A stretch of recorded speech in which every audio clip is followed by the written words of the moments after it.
I obviously was, checking out what you've been doing over the last, I don't know, I think you've been doing the RizzoCast now for what, 3 years now, 2020 or so.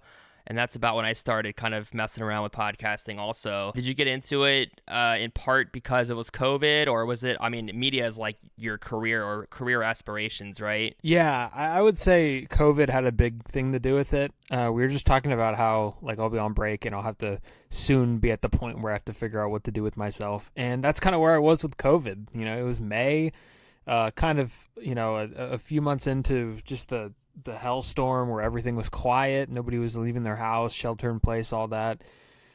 And I had kind of always wanted to do a podcast of some sort. I'd, tinkered around with doing a few episodes by myself here and there, and nothing really stuck. And I really wanted to do it with guests. I really wanted to have guests on, whether that be my friends or track down some more people. And like Zoom, doing classes from Zoom for school kind of like opened me up to, hey, like multiple people could get on this call. I could do it for the first like 40 minutes. And with my school email, I had more than 40 minutes. So I had the premium account. So I was like, okay, we could do this for a little bit longer. And I ended up getting a chance to, I first wanted it to be pretty much high school and college players to come on and talk about how they've kind of been going through COVID and all of that. And then I kind of had the chance to expand it a little bit more, which is really awesome. But yeah, pretty much out of boredom during COVID. And also it's a chance for me to get my reps in. I put a lot of stock in interviewing. I think interviewing is kind of a building block of journalism. And if you read a good article with good reporting, the way you get good reporting is by asking the right questions. And I think it's beneficial for me to constantly get reps in at asking questions. And here we are about 160 episodes later, and I'm still asking questions. Don't give away any secrets, obviously. I know you won't, but are you credentialed, or are you just basically having the same kind of luck and opportunity of like finding ways to ask people and then they come on? I'm credentialed at Oracle Park. I've been credentialed the last 2 years. I've had a full season credential from SF Bay, where I do some game stories. I don't know how much of that I'm going to be doing next year just because of where the website is. But it's very, very rare that I get someone based off the credentials. Usually me getting someone pertains to, I introduce myself as someone who covers the Giants for SF Bay or whatnot. And I mentioned that I have a podcast, but I don't really use the credential to get podcast guests. The Ron Wotus one's interesting because the big thing for me is finding emails. And I think maybe this is beneficial to you, I'm sure, but finding emails has been super important. And there's so many people that I've reached out to over the course of 3 years. And there's been so many people that have ghosted me over the course of 3 years. And it's all about finding emails and finding current emails. And I found Ron Wotus's email.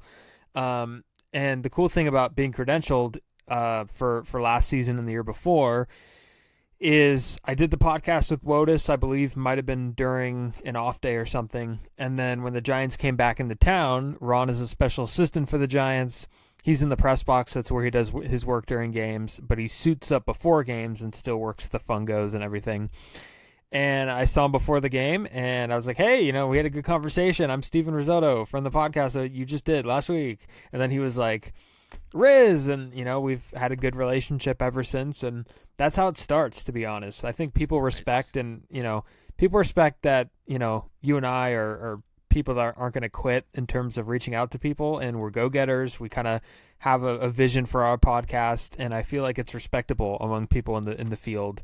Because once you kind of, display yourself as a grinder, to say the least, I feel like it's gonna benefit. And that's what's happened with me. And it's a lot of people not getting back. Like, I've gotten really lucky with people that have gotten back, but there's a ton of other people that I could list off that haven't, or have flat out declined. Yeah. I won't name names in that department, but we could talk off air. But it's tough. It's tough. It's still hard. I mean, there's stretches where I go through, as I'm sure you do too, just trying to get people, and you send out 8 emails. You schedule 8 emails for the morning because a lot of my prep work is done in the wee hours of the night, and that's not a good time to send an email. and I'll like schedule like 8 emails for like 9 a.m. and then I get nothing, which happens, but and it's good because I usually mix the people that I have met at the ballpark, like other media, people that I'm familiar with or I've had a conversation with, but it's been good. But I would say it's been a lot of like me, either someone I know having to go through them to get to the person, or just emailing. And sometimes social media is a hit or miss, but usually try to find the right email. I would say predominantly it's been Twitter DM, which is just incredibly lucky for me. Or if I can't DM them, I'll at them. Like the best example of that would be like Dan Schulman I was listening to Waddle and Sylvia, ESPN 1000 Chicago sports show 3 years ago, I think 2020, and Dan Schulman was literally talking with them, and I thought, oh, it'd be cool to get Dan Schulman on the pod, so I added him on Twitter.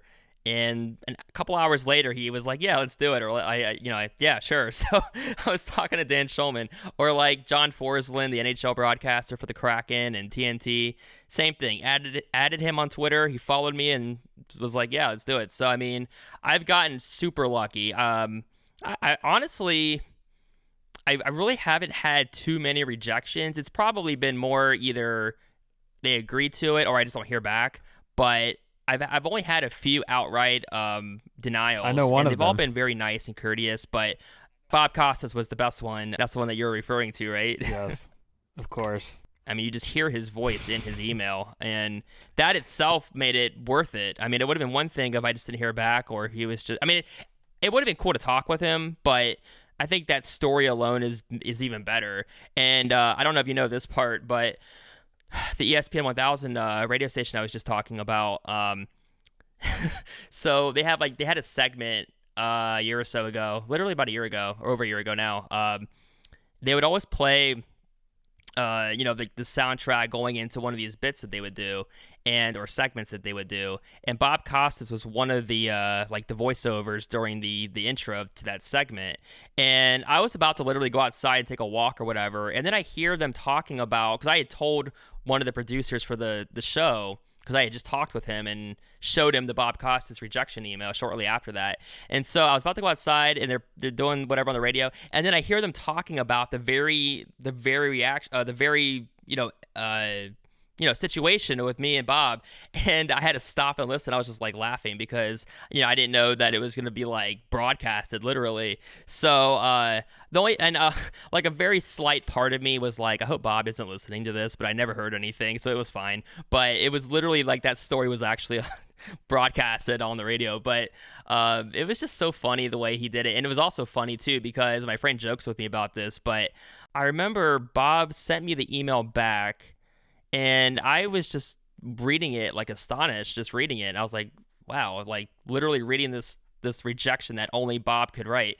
And I remember thinking, I got to email back. Like, I got to reply back to this. And it took me like 3 weeks. I was finally like, oh yeah, I got to get back to Bob. And my friend was giving me he was joking with me about it, but he was like, yeah, it's kind of like you're like two-timing Bob. Like I have to make time to get back to him. But I was like, yeah, no worries. Like, I get it. I was just, be cool to... I was just like, it'd be cool to just chat, sports, but no big deal. And I told him that I had seen him live here in Richmond, Virginia, 2019, because he was here doing a speaking engagement type thing. And so he said, oh yeah, it's great to go to Richmond. And so we had like a cool little back and forth chat through email. But I also feel like he was kind of butthurt following the 2022 postseason, because he had done I think it was Yankees and Guardians or one of the playoff series, and you know how Bob is, he's kind of a lightning rod anyway, and people either kind of love or hate his broadcasting style, and a lot of people are critical of him. So this was like right after that, and he'd even said in his email back, he said, I usually do stuff and do requests like this, but I've decided to kind of I'm paraphrasing it, but he was like, I decided to not do these anymore, just because it's like no matter what I might say, things will be misconstrued and this or that. And so I got where I understood where he was coming from, but I kind of think it was partly due to the fact that he knew that there's a chance, not that this would have happened and I wouldn't have done anything obviously, but just someone takes some piece of audio and misconstrues it. But I was thinking, like, I'm not even big enough for anyone to do that. It wouldn't have gone there. But I got where he was coming from. I like the idea of having someone on who maybe isn't even the best star. Like, I mean, if you look at my guests, it's a lot of people that are kind of obscure, like Eric Young Jr. and Russ Ortiz and Sean Estes and Casey McGee. Like, these names, are people that these are immaculate grid names that I like because I had a baseball card of them. They were in every pack. I've been trying to get Nate Shearholtz on for a long time. I mean, these are the type of players that, former Cub, by the way, who went off in Chicago. I think he had a 20 home run year in Chicago. Legend. So, I mean, those are the types that I like to have on. I get bangers every now and then, but for the most part, I like, kind of doing what I like to do with the obscure type of guests. Do you have like a bucket list interview that you want to do? Bucket list interview, that's a good one. I think Joe Buck would be fun to talk to. I've been a Joe Buck supporter since, like, I just always thought that he called a good game, and he battled the nepotism thing. And look, he is a product of nepotism. I don't think he would even deny that. Mm-hmm. But he's had such kind of a storied career. I think he's a Hall of Famer in both sports. He's in the Football Hall of Fame, but he's trying to get into the Baseball Hall of Fame these past few years. But he calls a good game. I never thought he. Maybe if he called a Cardinal series in the postseason, maybe you could see something come out. But other than that, I don't think he had a horse in the race. He's someone that I would like to talk to. But in terms of ones that I've liked that I've done already, there's a handful of ones that stick out. I think the one that sticks out, Bob Kendrick with the Negro Leagues Museum, who's the president. And Bob took time out of a very busy morning. He took time the morning of Hank Aaron's funeral and was still able to come on really early with me in the morning and chat not just about Hank Aaron, but also the history of the Negro Leagues Museum and the history of the Negro Leagues. And it was incredible. One of the ones I also enjoyed, John Shea, who I just had on, who's a baseball writer for the Chronicle, who I have shared a press box with, and I've gotten a chance to talk to just a little bit. He was fantastic. We talked about his Willie Mays book. And Dan O'Dowd, who's from MLB Network, who is the Rocky. Dan O'Dowd is probably one of the smartest people I've ever talked to. He's someone that just is so intelligent with the way he explains things, and I watch him on TV now, and I think to myself, God, I mean, he explains things about prospects and about farm systems and about player development, and I've never even heard before. Like, he mentioned something so valuable about Colorado, and how playing in Colorado is probably a disadvantage, because sure, you get the advantages of playing in Colorado for 81 games, but then when you go to sea-level ballparks in that division, like, and movement starts to come from the breaking balls and the sliders and the changeups, like, it's hard. It's difficult, and it takes a toll physically and mentally. And Dan O'Dowd was the one that explained that on the podcast. And Sean Estes was great, and Joe Madden was one that kind of came out of nowhere. Where Madden. I got one of those random spoof emails that I thought was fake, saying, "Hey, Joe Madden has a book out. Respond if you want media." With him or Tom Verducci, and I responded back to this email. Makes sense. Yeah, and I was like, oh, yeah, well, I'm interested, not thinking anything of it, and I didn't know if it was real until the minute I saw him in the waiting room on Zoom. It said iPad 2 has entered the waiting room. I'm like, I'm gonna get played. This is gonna be somebody like in the middle of like a Brazilian mafia, like what. So I accept him in, and then there he is, just chilling on his porch or whatever. We've really never seen anything like this type of offseason before. I mean, we've seen teams spend money. We see it in every sport. Back in the day, the Yankees, the evil empire, the whole thing with trying to buy a World Series and all that crap. But I mean, what the Dodgers are doing, and much to your disdain, I'm sure. I mean, I know you're a fan, but I know more importantly, you're covering the Giants professionally, so you still have like a different probably perspective and lens. But either way, the Dodgers are I keep making the joke, you've seen it I'm sure on Twitter, about the D-backs swept the Dodgers, and it's like that Michael Jordan, I took that personally. The Dodgers have taken that personally or something, because I don't think we've ever seen a team spend $1 billion basically in an offseason. It's Christmas, and they've already gotten the best in Ohtani, Yamamoto. They've got freaking Tyler Glass now. Now there's rumors they might get Clase from Cleveland. It doesn't end. They just keep going at it. Don't know if they're going to win the World Series, obviously. They're probably going to at least win 6 games or whatever. Maybe they'll win 130. Who knows? But what's your reaction? Are you like, this has to stop? Baseball has to do a salary cap. They have to. You can't do this deferral thing with payments and paying Ohtani $680 million years from now. Or are you like one of the few that are like, maybe not saying it's great for baseball like we've seen a lot of writers saying, but they're kind of, I think, trying to draw up that angle of, hey, it's good to have a team like LA that we can all hate on, or they're the villain, or, whatever. Where do you come off on all this stuff so far? Yeah, I think they might be considered the villain for those reasons that you kind of just mentioned, but in my personal opinion, I think it's fair game. I really do. I think it's fair game. I don't think, like, other teams have the chance to do this too, but they're not. And they're not for a variety of reasons. Number one, they don't have the foundation that the Dodgers have set up. They've made significant free agent signings and trades before this offseason, right? They made the trade for Mookie Betts. They make the signing for Freddie Freeman. They've developed talent, Josh Outman, Walker Buehler. They have, Gavin Lux if he's going to be healthy and playing, so they have a business model right now that every team would want. And it's not bad for baseball. I don't know if it's good for baseball. I think we'll see, but it's not bad for baseball. It's completely fair game. Like, who's to say that the Dodgers can't go ahead and build a juggernaut team? Like, there's no rule in the rule book saying that the Dodgers can't build a 2017 Golden State Warriors like club. And good for them. They're doing it, and I understand the whole argument where it's like they're just going to lose in the division series. Like, yeah, that's a historic thing that's happened in the past 10 years a few times. But at the same time, they're giving themselves a chance in the postseason, right? There are 29 other rosters, maybe 28 or 27 to be more likely, that would trade everything to trade places with the Dodgers right now. And those are kind of the fan bases that are using that point where it's like, I've heard Giants fans say, well, they're going to lose in the first round anyways. And it's like, you would trade everything to get that roster. So you can't be saying that. The way they're set up now, I think with Ohtani, I wasn't surprised. I think we saw kind of how they were doing this last offseason where they didn't spend a whole lot. I think they got J.D. Martinez. They got Jason Hayward. I think that was pretty much the extent of their offseason shopping last season. And we kind of said, maybe they're saving up for Ohtani. And they had $700 million to throw at him. Like you mentioned, $680 million deferred. And the minute I saw how much was deferred, I immediately said that Yamamoto was going to sign there. Like, it just made too much sense with the deferred money. Once that money was completely deferred, it was a perfect fit for Yamamoto. And there's times where I thought that maybe the New York teams are going to swoop in. I think the Yankees had some rumors towards the end. I think the Mets with Steve Cohen and the dinner.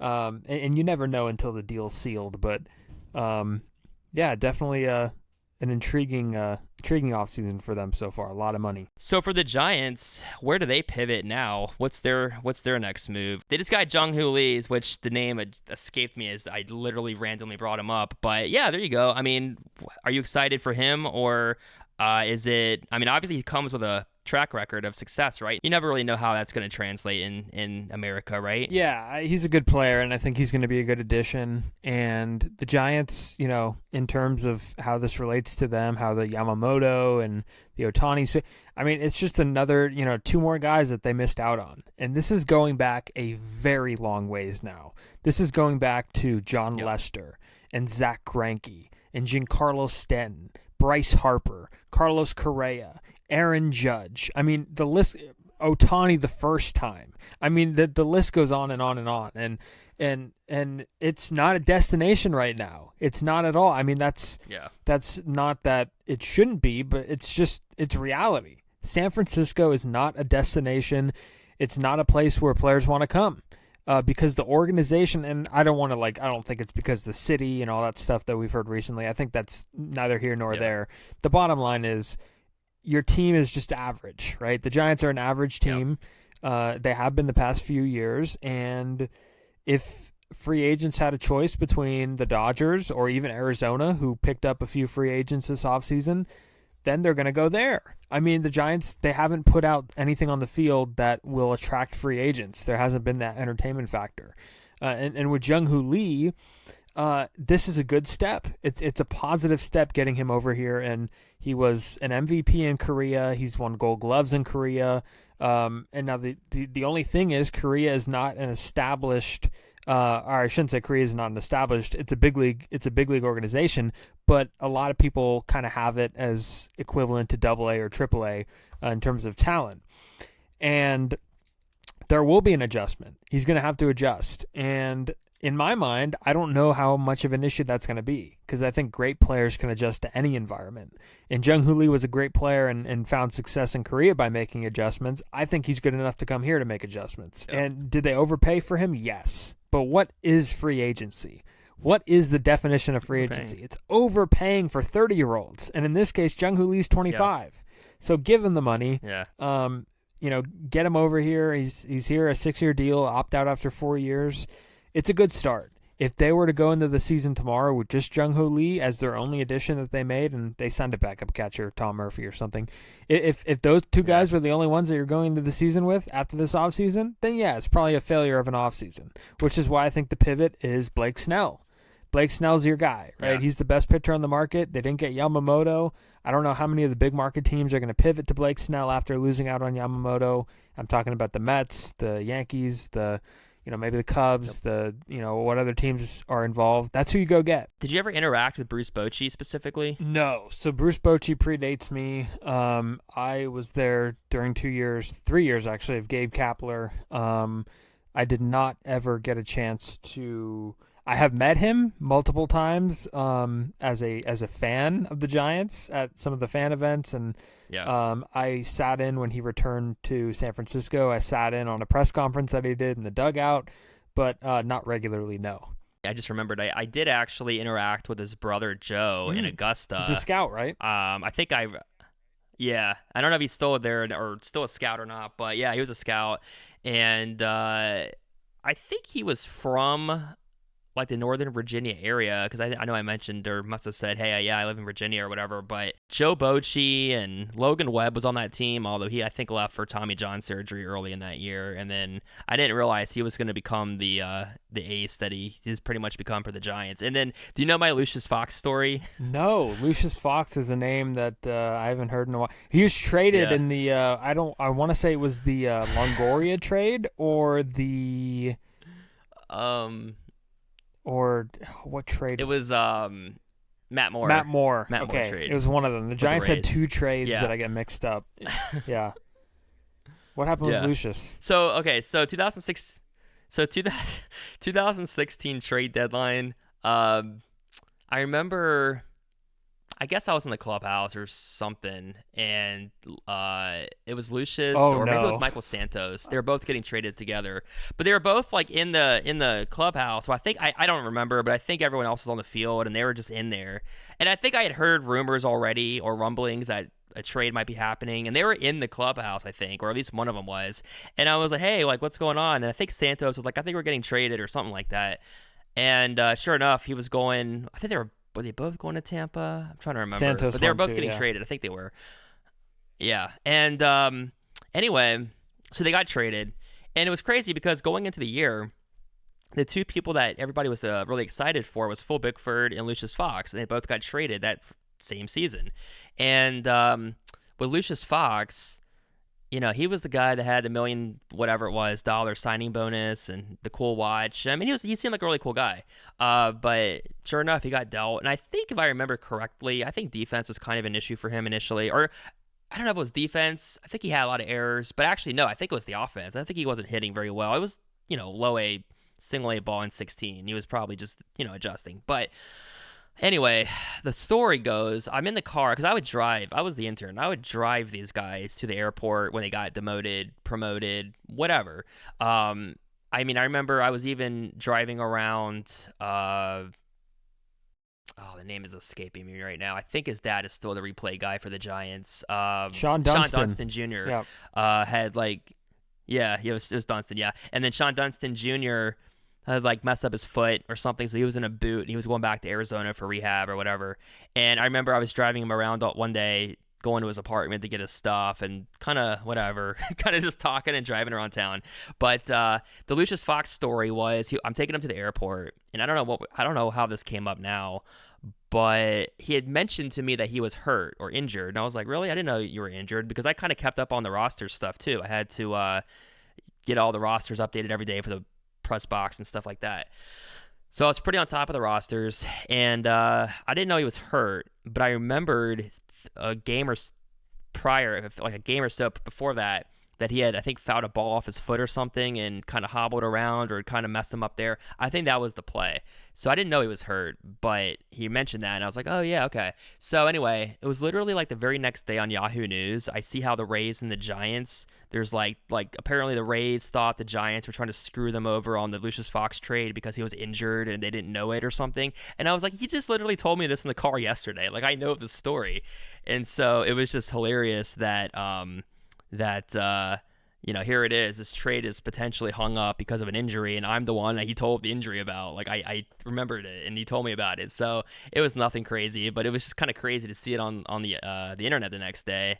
Like, oh yeah, like he literally just told me about this too. Damn, Will, you're out here like ruining trades now for big league teams. Yeah, you are a trade. That's what I do. Well, luckily, you're a deal breaker. Well, the trade went through easily. They realized, okay, the Giants didn't know any more than the Rays did, so it all worked out well. You said before that you're not sure if you'll be covering the Giants this year, or kind of what the situation will be there. Yeah, so I joined SF Bay in 2021 and started doing games for the remainder of the year at about 15, and then I had full season credentials in 2022 and 2023. And it's basically a website that gives kind of college writers a chance to get their feet wet. And when I first started, it was like very good. There was 49ers coverage, there was Warriors coverage, Sharks coverage. In the last few years, it's kind of been a little tougher, but I think I'm ready to move on. It's the site has quieted down just a little bit, and now I think the Giants are the only coverage that's on that site. So hopefully, and my editor has been, we still have a landline here. Sorry, that my editor is someone who, always says that, the goal for SF Bay is to get out of SF Bay. So it's a nice stepping stone, and I'll be graduating college in the spring. And I have another side thing with the Giants Sports Illustrated site, Giants Baseball Insider. I'll do that until I graduate, and then when I start looking for a full-time job, I'll probably drop all of that, and then once I get it, we'll go into a different era of my career. But it's been a good 3 years. I likely probably will be looking for something else just because I'm graduating, and I'll be looking for other stuff, and that kind of begins right now. Are you basically hoping that you're like covering a team, like let's say for The Athletic, or are you thinking TV or kind of just something in sports media? Yeah, I think something in sports media. Like I don't have any experience in TV. My major actually is print online journalism. I think it would be cool to be a beat writer. I understand that a lot of people that have that position, I've had them on the podcast. We've talked about it. It's tough. It's not easy. But if it is doable, it's doable when you're young and you have energy. And I have a lot of energy. I have a lot of desire with, my career. I have a lot of goals, and I would love to be on a beat. I would love to do that every day. I live and breathe baseball. That would be so awesome to do that. But I'm just going to go with the flow. I'm going to check to see the opportunities in the Bay Area, and then the opportunities in California. And then if, a good opportunities outside, if I'm going to pounce on it.